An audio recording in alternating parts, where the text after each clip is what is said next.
Renungan harian ini diadaptasi dari buku renungan harian Star Bina Warga GKI.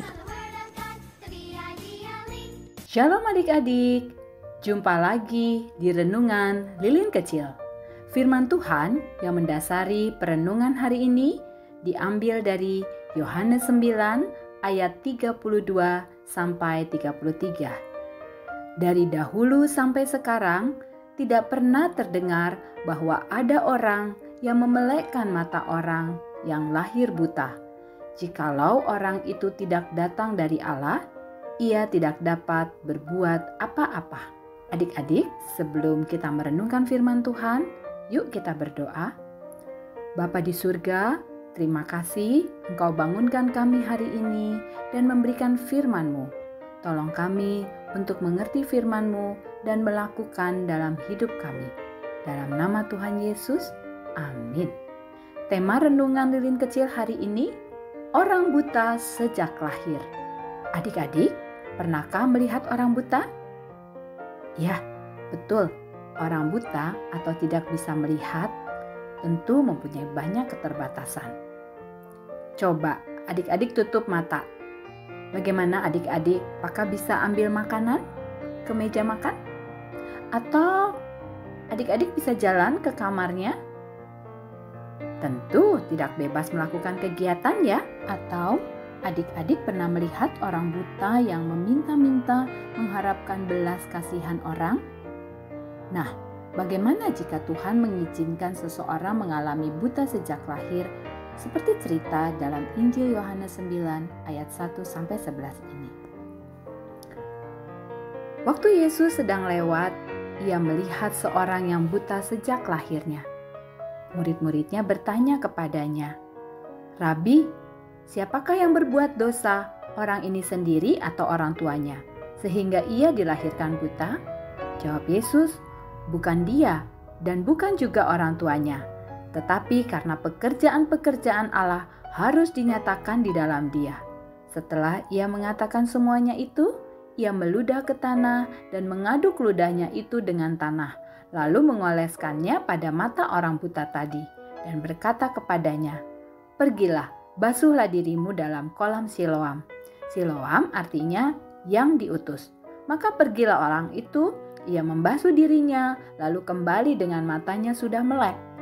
Tetapi tetangga-tetangganya dan mereka yang dahulu mengenalnya sebagai pengemis berkata, "Bukankah dia ini yang selalu mengemis?" Ada yang berkata, "Benar, dialah ini." Ada pula yang berkata, "Bukan, tetapi ia serupa dengan dia." Orang itu sendiri berkata, "Benar, akulah itu." Kata mereka kepadanya, "Bagaimana matamu menjadi melek?" Jawabnya, "Orang yang disebut Yesus itu mengaduk tanah, mengoleskannya pada mataku dan berkata kepadaku, 'Pergilah ke Siloam dan basuhlah dirimu.' Lalu aku pergi, dan setelah aku membasuh diriku, aku dapat melihat." Kisah ini menceritakan orang yang buta sejak lahir. Berarti sejak dari kandungan orang ini sudah buta. Pertanyaannya, siapa yang membuat dia buta? Benar, jawabannya Tuhan. Kalau begitu, apakah Tuhan jahat? Tentu tidak.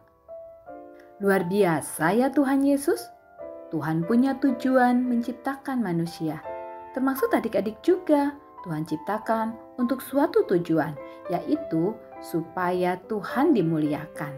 Lewat orang buta sejak lahir, juga Tuhan mau menyatakan kasih-Nya, supaya semua orang percaya pada Yesus, Anak Allah yang berkuasa menolong dan menyelamatkan manusia. Oleh karena itu, apapun yang terjadi dalam hidup ini, satu titik pun tidak ada yang tidak seizin Tuhan. Maka, apapun yang Tuhan buat di balik semua yang kita alami, pasti Tuhan punya rencana yang baik dalam setiap kehidupan kita. Nah, adik-adik, apa yang adik-adik lakukan bila bertemu dengan seorang yang buta? Apakah adik-adik mengejeknya seperti orang-orang Farisi? Atau adik-adik mendoakannya dalam hati agar Tuhan tetap memelihara dia walaupun buta? Atau adik-adik mau memberikan uang padanya untuk membeli makanannya? Mari adik-adik, kita selalu ingat akan teladan Tuhan Yesus. Yuk kita minta pertolongan Roh Kudus supaya dapat meneladani Tuhan Yesus. Mari kita berdoa. Bapa di surga, ajar kami untuk berbelas kasih pada orang yang kurang beruntung dalam hidupnya dan bersedia membantu, menghibur, menguatkan, dan mendoakannya. Ajar kami untuk menjadi saluran berkat Tuhan. Terima kasih Tuhan, dalam nama Tuhan Yesus. Amin. Aku percaya bagi Tuhan tidak ada yang mustahil. Sampai jumpa. Tuhan Yesus memberkati.